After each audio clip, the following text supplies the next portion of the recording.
สุดท้ายបាទសួស្តីមកជិះទូកលេងជាមួយគ្នានៅតាមដងស្ទឹងសង្កែ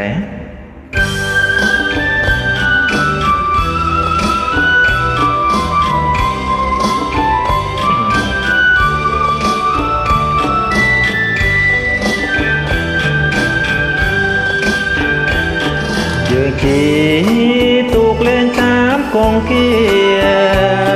នាំគ្នា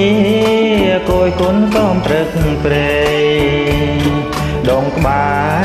រមាត់ច្រាំងពោខៀវខ្ចីដូចសំរស្រីរីកពេលព្រឹងព្រលើម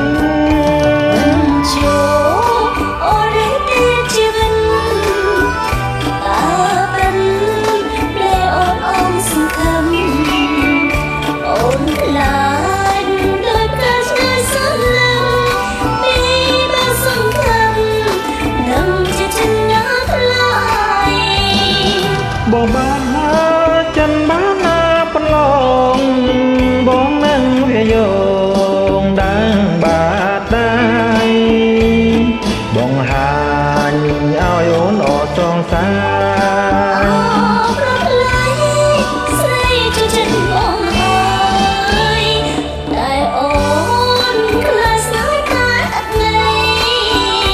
អូនកុំភ័យនឹងបងណាត្រានត្រើយអូនស្នេហ៍បងស្មោះឥតលៀងឡើយទេវតាលោកអើយសូមជួយជាសាសេ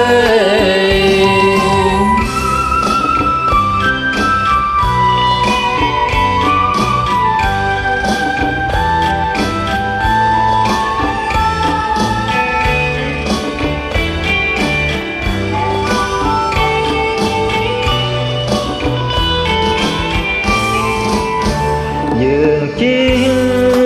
ទូកលេងតាមកងគានាំគ្នាគយគុណសានព្រឹកព្រៃដងក្បែរមាត់ច្រាំងពោខៀវខ្ចីដូចសំរស្រីរីកពេលព្រឹងព្រលើ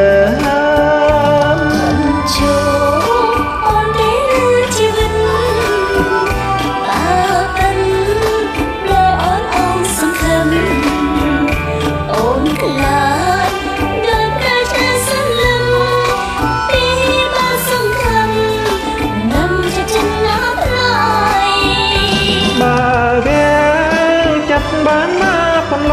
កបងនឹងវាយកដាំងបាតដៃបងហាញ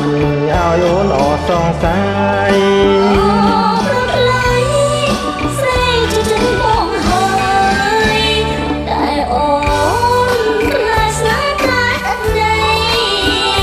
អូនកុំភ័យ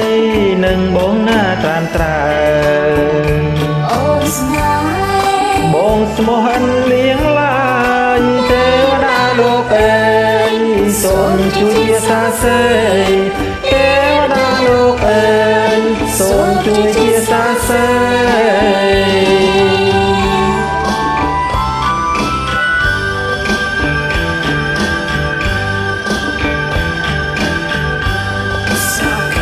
បាទសូមអរគុណជួបគ្នានៅពេលក្រោយទៀតណា